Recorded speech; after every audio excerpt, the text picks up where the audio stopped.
ஒரு வாரத்துக்கு சேலஞ்ச் பண்ணலான்னு சொல்லிட்டு காய்கறி வாங்க வேணாம், ஒரு வாரத்துக்கு வந்து காய்கறி இல்லாமல் மார்க்கெட் போகாமல் சமாளிக்கலாம்னு சொல்லிட்டு வாங்கி வச்சுட்டு சும்மா இல்லாமல் நானே என் ஹஸ்பண்ட் கிட்ட சொல்லி வாங்கி தராதீங்கன்னு சொல்லி வச்சிருக்கேன். எப்படி சமாளிக்க போறேனே தெரியல. சார் காத்தால எழுந்தோடனே ஒரு 10 நிமிஷத்துக்கு கிராங்கியாக இருப்பார். அவனை நார்மல் கொண்டு வரதுக்குள்ளே அதுக்குள்ளே ஒரு வழி ஆகிடும். அம்மா வந்து புதினா கொத்தமல்லி வச்சு ஒரு பாண்டிச்சேரியில் வந்து சூப்பராக ஒரு துவையல் அரைப்பாங்க. அதில் ஒயிட் ரைஸ்க்குலாம் வேறு லெவலில் இருக்கும்.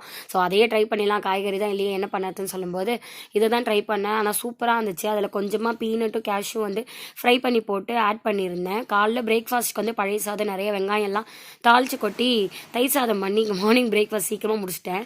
கருவேப்பிலை என்ன தான் வாங்கினாலும் ஒரு 4 நாளுக்கு மேலே கருப்பாகி பாதி கருவேப்பிலை வீணாக தான் போகுது. ஸ்நாக்ஸுக்கு சாருக்கு வந்து மசாலா வெள்ளை சுண்டல் பண்ணலான்னு சொல்லிட்டு தேங்காய் ஜீரகெல்லாம் அரைச்சி போட்டு கொடுத்துட்டேன். அதனால சாரும் கொஞ்சம் ஹாப்பியாக வந்து எடுத்துகிட்டு போயிட்டாரு. கேஷ்யூவும் பீனட்ஸும் ஃப்ரை பண்ணி கொடுத்ததால் இங்கே பாரு இதே பட்டாணியெல்லாம் இருக்குது சாப்பிட்டோன்னு சொல்லி ஏமாற்றி கொடுத்துட்ருக்கேன். அதுக்கப்புறம் அம்மாவுக்கு பிரேக்ஃபாஸ்ட்க்கு வந்து தோசை செஞ்சு கருப்பு உளுந்தில் வந்து பொடி பண்ணி தேங்காய் சட்னி வச்சு பிரேக்ஃபாஸ்ட்டையும் சக்ஸஸ்ஃபுல்லாக முடிச்சு